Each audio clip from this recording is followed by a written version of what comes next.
Hello, Booktube. All right. Well, I took a shower and I took the little dog on a walk, and we saw a lot of people, and she ordered a lot of people to stop and pat her, and now I feel refreshed. I have no idea what you're doing to refresh yourselves, but we're going to march on with the apparently unending Q&A to celebrate my 4,000 subscribers. And we left off at Dave from Wild Reads, which is a wonderful Booktube channel. You should all subscribe to it. He says. My question is, can you explain your typical reading day and how you squeeze so many books into your life? My typical reading day. All right, well, we'll start at dawn. I usually sleep for 90 minutes, 2 hours immediately before dawn. I like to wake up with the sun. So then the sun comes up, and the reading day. Well, first things first, we deal with the dog. So we take Frida out and we walk around. And then eat a little, and then come back to bed. And then I guess that would count as my reading day, because that first hour or two I like to ease into the day, so I will do online reading. I'll check with all the online sites and journals and reviews and whatnot that I read for new content. I'll check all my emails. And then usually when I'm done with that, take the dog out again, come back in and read a book. And usually the first book is whatever I'm reviewing for Kirkus reviews that day. And then take the dog out, maybe get a little lunch. And then the afternoon, I start to circle closer and closer to writing. So I start pecking around at the writing. I start prioritizing what I need to do, the order I need to do it in, what I'm enthused about, what's going to happen, and how I'm going to do it. That sort of thing, just plotting the day. And then take the dog out. She's the metronome by which I organize the day. And then after that, around her supper time, then I do serious writing. That now that I'm done with the pecking around and the organizing, then I do writing and no reading for a large chunk of time, 5, 6, 7 hours. And then I consider that writing, and I consider my work done for the day. Some days it's less than that. Some days I don't have much writing on the docket, in which case I follow up the morning's book with an afternoon book. But at midnight every night, I turn into a pumpkin.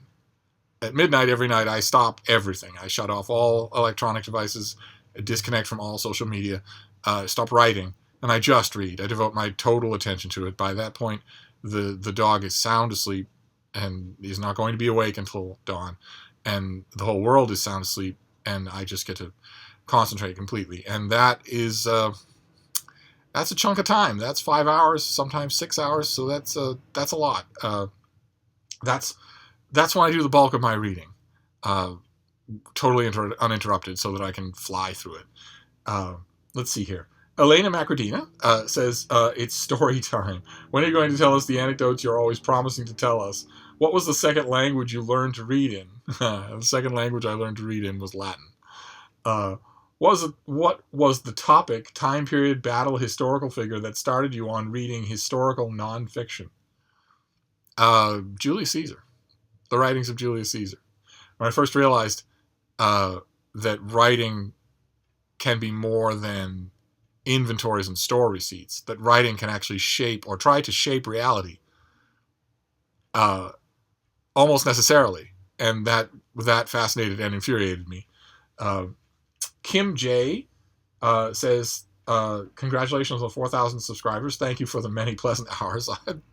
I'm mystified why these hours are pleasant, but I'm happy that I know you're not the only one who's finding this viewing pleasant. I get emails from people all the time saying that they save my videos until the end of a workday because they want to be entertained. They know that they'll enjoy my company. That I emails from parents who say that during the school day their kids will text them and say, are there any Steve videos to watch when we get back home? Amazing stuff like that. So I know that it's true. I just don't know how it is. That's all. My question takes my eyes off the prize. That would be, you're supposed to pay attention to me, not to the cute dogs who are in my videos. Do you have any puppy training tips for surviving the furry piranha stage? Also, can you recommend any books on this subject that aren't drivel? Charlie, We'll be watching attentively for your reply, Charlie. Oh, wah, wah, wah, wah. I have almost never read a good book on the subject of raising a dog. There are some practicalities that I can share with you. Although I feel a little bit hypocritical doing them, since, as I've mentioned on this channel before, although I have at times had dog training as my sole source of income, I don't train my own dogs. Beyond an absolute bare minimum, I don't teach them to do anything. But the furry piranha stage, the key thing is to realize that dogs experience the world that's their seeing. They experience the world with their nose and their mouth rather than with their eyes and their ears. So the eyes and their ears give them tips and little nudges in one direction or another. But their equivalent of the human, all-encompassing, reality-defining sense of eyesight is their sense of smell and their sense of and their mouth and putting things in their mouth. And the key thing to realize is that the furry piranha stage is temporary. It goes away. An adult dog doesn't want to do that. So an adult dog doesn't want to savagely bite and, constantly destroy everything. They don't want to do it. It's just part of their childhood. So what I tend to do, and I don't advise this for anybody else, this is just me, what I tend to do is just grin and bear it. I don't want to impose any patterns on a dog's life. They're with us for so little time. I don't want to impose any patterns on them that seem punitive at all. I'm willing to put up with inconvenience. The worst that Frida, for instance, the latest example, could possibly do in the furry piranha stage is destroy something. A sock, a shoe, a book. She can't possibly do worse than Lucy, my basset hound, did when she was in the furry piranha stage, in which she destroyed the carved rosewood handle of a 200-year-old easy chair. Just gnawed it bald so that I have to keep it covered now because there's one wooden handle of the chair that looks beautiful, just like it did when it was made in Ireland, and the other side looks like a beaver has been at it. I didn't throw Lucy out the window for that, so I'm not going to throw Frida out the window for anything. My advice would be to just be patient and wait. Sooner or later, when they're an adult dog, you'll find other ways to entertain them that they'll want. But that doesn't really help any. I might recommend No Bad Dogs by Barbara Woodhouse. It's not perfect, but it's a very good, thought-provoking book. It's not drivel. Barbara Woodhouse never wrote drivel. Let's see here. Steve Smith says, could you recommend me any good books on the film industry, whether it's biographical or just history of film? David Thompson. Read David Thompson. Read every word that he wrote. Read his enormous encyclopedia of film. Every edition of it. Oh my God. He is so good. He is so good. I recommend him. Absolutely. Iveen Gill says, I discovered your channel a year ago and have one question. I've been meaning to ask, based on your amazing recall of detail, do you have an eidetic memory? I do not have an eidetic memory. Not completely. There's a term for it in cognitive studies, in juvenile cognitive studies. I have, basically it's a kind of eidetic memory that I can summon, but that it does not follow me every day. People with true eidetic recall, the rare adults, a lot of children have it, but it's rare for it to live into adulthood. And the adults who have it, it's like a perfect card catalog system. They have it all the time. I don't have it all the time, but I can submerge myself in it. I can, as it were, call it up. I only do it once a year. Michael Feeney says, congratulations. I have two questions. What would you change about Booktube if you could? And what would be the alternative if your beloved Brattle bookstore closed its doors someday? What I would change about Booktube, I think, is happening anyway. There are two things I would change about Booktube. One is any kind of self-consciousness. That you're not reading the right things, or you're not reading the things in the right way, or you don't have enough books, or new enough books, or whatever. Any kind of self-consciousness should go. We're here to watch you. If you're interesting, if you're passionate, then I don't care what books you're talking about. No one else should either. And if you don't feel it, if you'd like to have a Booktube channel, but you just don't have anything to talk about, and your enthusiasm really doesn't show on camera, or maybe it's just not enough enthusiasm, then don't make a Booktube channel. Just watch. Just be a member of the audience. Not everybody is cut out for getting in front of a camera and conveying those things. But that would be thing number one, be to get rid of self-consciousness. And thing number two, I think, is also happening as well, which is great diversifying. Booktube 2.0. The Booktube where it's all the whole weird freak flag flying spectrum of readers. All kinds of readers of all different kinds of writing. And that's starting to happen. We're starting to see Booktube really become varied. I love that. More of it the better. As far as the alternative to the Brattle, if it closed, I honestly don't know. I'm sure that the Brattle's doors will close one day. I hope not, but it tends to happen with used bookstores. And I don't know what I would do. The only other places that I go are right now are the charity shops, the Goodwills here in Boston. I guess that would work, but nothing beats the Brattle. In terms of sheer turnover of books, nothing does. Although, it's easy for me to say I don't know what I would do without the Brattle, but I have been doing without the Brattle. Since September, I've been living in Puppyville, where either she was too young for me to leave, or, as is the case now, I don't kind of wanna leave her. Where if I don't have to, it feels wrong for me to say, well, I really love going to the Brattle. Maybe I'll go walk around town as well and do a bunch of errands.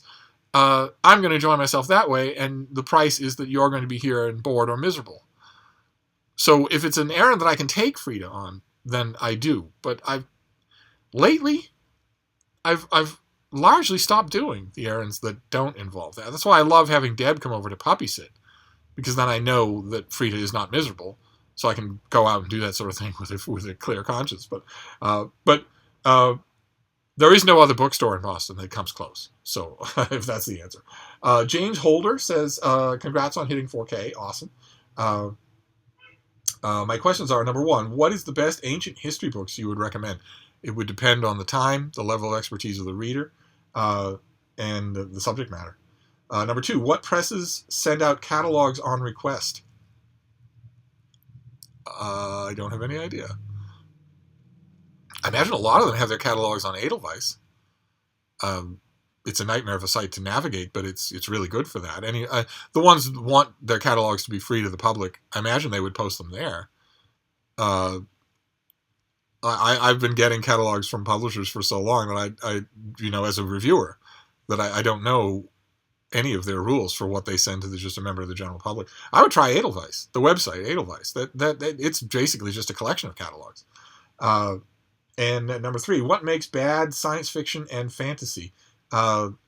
Laziness, same thing as makes bad anything. If the author thinks, here's my one idea, and it came to me in the shower, and I think it's the greatest idea ever. I'm not going to bother to see if anybody else has ever had it. I'm not going to bother to see if it's part of a tradition. I'm not going to flesh it out at all, any of its implications. I just want that one idea. Just the one idea will be fine. And now, could I have your $35? And number four, if a viewer wants a book, how do they get their address to you? Well, if I can send you the book, if I don't need it for some reason, then just send it to my, just email me with a good mailing address for wherever it is in rural New Zealand where you happen to live. And I'm at Gmail. If you Google my name, you will get my email right away.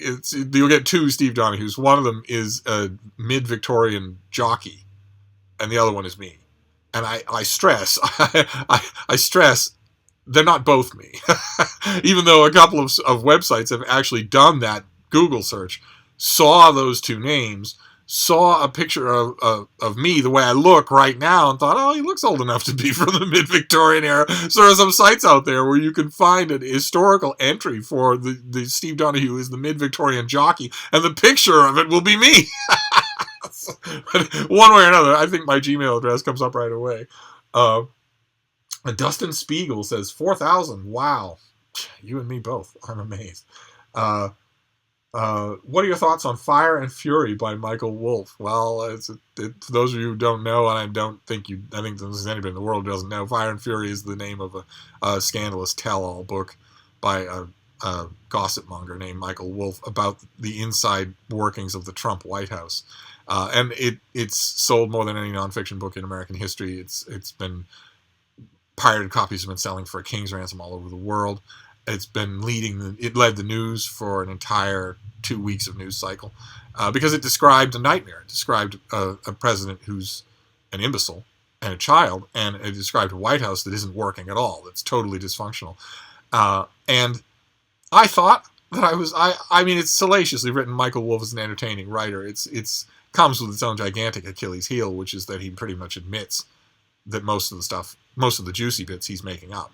And that's terrible. For a purported nonfiction work, that's terrible. That means that the audience has to go about picking and choosing which parts they think they believe, which is why you had newscasters all over the place saying, well, this part rings true. I heard the phrase rings true over and over again. Imagine a purported work of reportage on nonfiction, where people are reduced to saying, well, this part rings true. Now, the Japanese attacking Pearl Harbor, well, that rings true. But I thought I was going to be able to ignore the book completely, but then an editor of mine asked me to write about it. So I had to. So if I remember, I will leave the link down below. But I don't think much of it. What my main point about Fire and Fury inside the Trump White House is that the real book, the real equivalent of Fire and Fury, is something told by an actual informed insider who has tape-recorded conversations. And I believe that book is probably coming. But I don't think it's Michael Wolff's book. I know this guy from of old, and if his credibility were being questioned about something that he actually had tape recordings for, he'd have produced them by now. So I'm thinking that a lot of the juicy bits in the book are inventions or sour grapes griping from people who made things up. Anyway, let's see here. Loves from CL says, why do you refer to your home as Hyde Cottage, and is there a story behind that? Yes, my surly houseboy came up with the name, and I like it. I think every house should have a name. But you've heard almost nothing about my surly houseboy, and you haven't seen him on camera.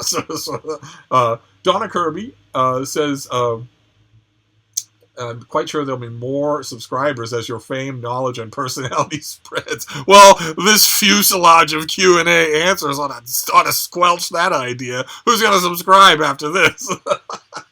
But let's see. Do you keep track of or record, do you keep track or a record of people you send books out to? I do. I try to. I'm terrible at that sort of thing, but I try to. You love the Western Canon series and want book recommendations? Will you be doing more along that vein? Well, I need to know what we want to do more in the way of Western Canon. I'd be happy to continue, but I thought the Western Canon sort of started, went on, and then ended. So I guess I could do an elaborated version of it. I'll have to think about that or read your comments. What about book read-alongs? I remember you mentioned an Anthony Trollope read-along sometime before Christmas. I was kind of quasi-joking about Trollope, but I don't know how to do a read-along. I would love to do one. I'd love to do one about Trollope. I'm rereading The Prime Minister now on my phone whenever I'm out and about. And I swear, it's so captivating. Oh, it's so captivating. Poor Emily Wharton. She's just starting to realize what kind of a man she married in Ferdinand Lopez, and it's not a pleasant realization at all. And knowing how much worse it's going to get only increases the enjoyment of the book. I would love to do that, but I don't know how it would work. I don't know how read-alongs work. Let's see here. I don't have a YouTube channel and never will at this point. It's a free country. You never know. But I'd like to tag along through messages. Well, yes, anybody would be free to tag along. I just need to figure out how to do it. That's all. Riches and Reads.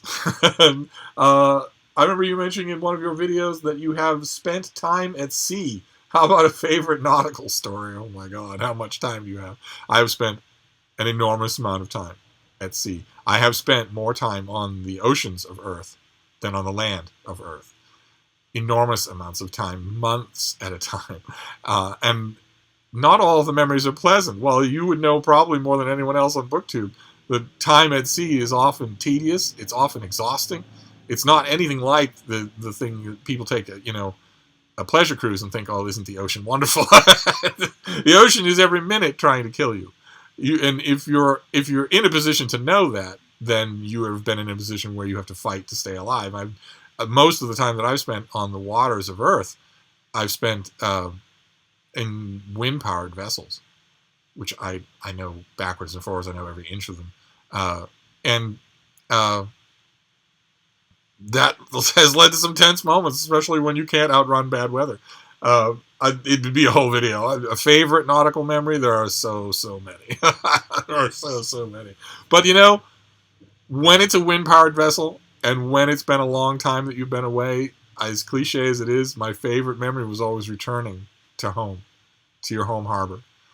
That the feeling of knowing that if all goes well in the next hour, you're going to spend the evening sitting at a restaurant table eating warm food, and you're going to spend the night in your bed. That's a very nice feeling. It's impossible to explain the appeal of that to someone who's never done it, who's never been out on the water. But let's see here. Sarah, not just romance novels, says, let's see here. Unsure if you've answered this before, but I'm looking for a recommendation of your favorite historical romance authors. I found Sarah McLean because of you. Thank you so much. Well, she's wonderful, but I have endless. I should do a romance starter kit. That would be fun. There's endless. Of course, my favorite kind of romance to read is historical romance, but that hardly narrows the field because there are people who do only Viking, only Anglo-Saxon, only Regency. I will mull and put together an answer because that would be fun. Catalyst Reads says, my questions for you are, 1, will you bring back the Last Week in Booktube series? Yes, I will. Question number 2, out of all the videos you've made so far, what are your top 5 favorites that stand out to you for sentimental or various other reasons? I don't have any favorites. I just do the same thing over and over again. The only sentimental ones are the ones that have my girls in them because they're gone now. So when I watch a video where I used to, every video that I made and also every minute that I spent in life, I had an enormous basset hound pressed against me, sleeping deeply. And she didn't like it when I moved, so I didn't move. And it was that weight, that hot, heavy weight of flab. I miss it still. That side of me still feels incomplete without her there. So I'll watch a video with her in it. That's, of course, is sentimental. Through the Enchanted Portal. Let's see here. It says, do you have a favorite season? Yeah. Yes, I do. When I was younger, my favorite season was winter. Now my favorite season is the height of summer. The peak of summer. The worst dog days of summer. In your travels, what was your favorite location to enjoy nature? Well, you know, there's 2 kinds of nature when you're out and about traveling in the world. There's one kind of nature is you Kodachrome moments, what Simon and Garfunkel used to refer to it as. And the other kind of nature, which can also be enjoyed, is the kind of nature that wants to kill you and eat you. And I gotta confess, I know it's gonna sound wimpy, but my favorite kind of nature is the first kind. And in terms of sheer beauty, this is gonna sound a little disloyal to my beloved Ireland, but in terms of sheer beauty, it's Austria. Austria wins. I don't know what it would be like to live there, but in terms of sheer beauty, I never saw anything that came close. You also want more president videos, more starter kits, etc., etc. I know. These regular feature videos of mine that everybody loves that I don't do. It's crazy, and I'm going to address that. It's only January. It's only mid-January. We've got the whole rest of the year and then the whole rest of our lives. But I am going to address it in 2018. Let's see here. Sotiris Itsos wants to know a gigantic book that is not Pynchon or Volman. At least 1,000 pages. I'm not actually, the one that comes to mind, I'm not actually sure if it quite makes 1,000 pages, but it is big. It's called Flambard's Confession by Marilyn Durham. It's out of print. It should come back into print at what I wouldn't give, but it'd probably stay out of print forever. And it's about the son of William the Conqueror, and it's tremendously good. Tremendously good. She worked on it her whole life. She had a commercial success with another book that was made into a movie. But this was the thing that had her heart and soul, and she worked on it forever. I don't know if you'd even find it in your library, but it's Flambard's Confession is the name of it. It was Redbeard, Flambard, because the Conqueror's son had bright red hair. Lukash at Lukash Books says, congratulations on 4,000 subscribers. 2 completely unrelated questions. 1, how have you managed to travel so much in your life? I came into a lot of money. and that helped. That helped a lot. And 2, what do you like and dislike about Christopher Hitchens? That's a long video on its own. Well, okay, what I like about him is he writes like an angel when it comes to literature. He's a fantastic person to read for literature. The sections of his great big book, arguably, that are about books or literature are almost always wonderful to read. And what I don't like about him, there are 2 things, main things. First one is he was an unbelievable opportunist in the worst possible way. He was an unbelievable opportunist in that he was willing to do or say anything to stay in the limelight and to make whatever money he could. So in the 1980s, he goes on Charlie Rose and everywhere else saying that Bill Clinton is the worst evil in the world. How he corrupts us in our most basic fundamental aspects of truth. In other words, that he poisons everything. He's actually used that word. Then he says about Mother Teresa that she poisons everything. Then he finds out that there's a bandwagon for religion bashing and writes a book called How Religion Poisons Everything. The kind of slipperiness in the way of his convictions. That's number 1, the thing that I don't like about him. Number 2 is something that he didn't do quite as consciously, but it's had, if anything, a far more ruinous effect, which is that he worked hard in his life to glamorize his addictions. And I don't think he realized how much power that would have over the huge amounts of, especially young men, who worship him and who look at him on videos and read him in print and think, well, okay, so smoking and crippling drinking is cool. I should do that. It is you're only real like Hitch if you do that.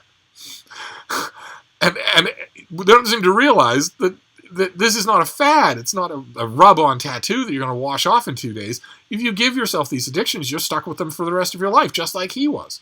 And when he was in his mid-50s, he wanted nothing more than to be rid of those addictions.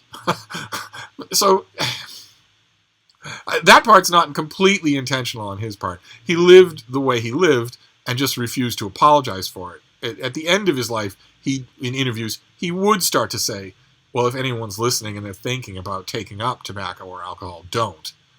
But that's as far as he would go, and I wish he'd gone a little farther. But maybe if he'd lived, but of course, he died because of his addiction, so we'll never know. But I want to stress that when he was writing, Deadline prose, New York Review of Books, Harper's, Atlantic, or whatever, about literature, he was usually very good. He had his hobby horses. You get him on the subject of religion, of course, and the book might as well not exist. You get him anywhere close to the subject of John F. Kennedy, and the book might as well not exist. But for the most part, for literature, very, very good. And his reading tastes were wide and broad, so he's good on a lot of different literary subjects. The only problem that I have with how good he was as a writer is directly connected to his addictions. That he used to go on interviews and just arrogantly say, well, I don't think I could do what I do if I were an alcoholic. So I'll leave it to my critics to prove otherwise.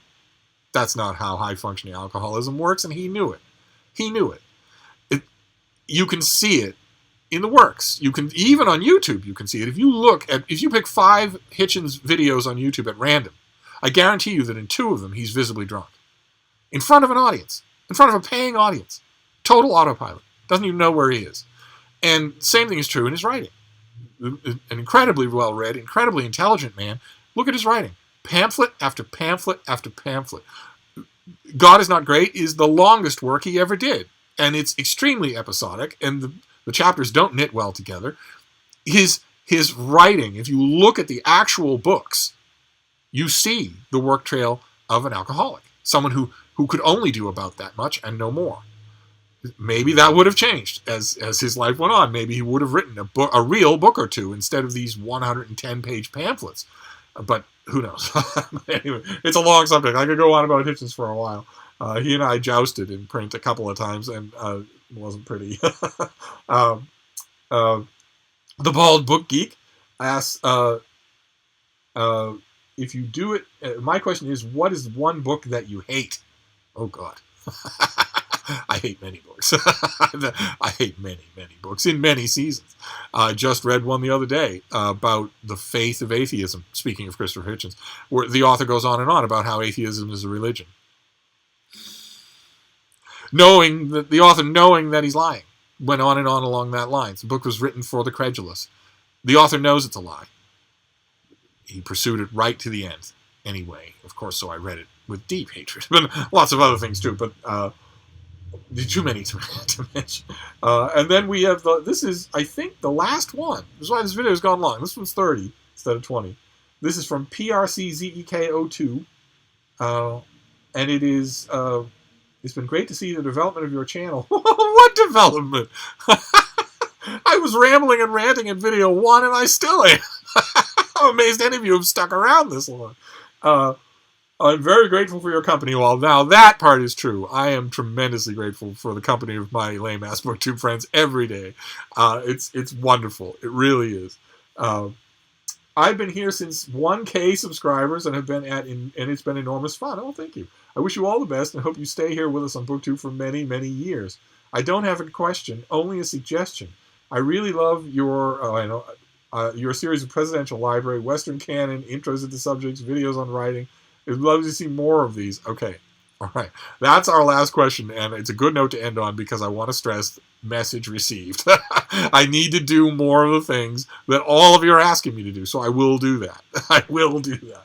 I will draw up a schedule this week and start on it right away. And that, believe it or not, is it. God, what a baton death march. That's it for our 4K Q&A, and this ought to fix your wagon until 5K. I'm going to wrap up for now. Oh my God. Sorry, Booktube. I'll see you soon.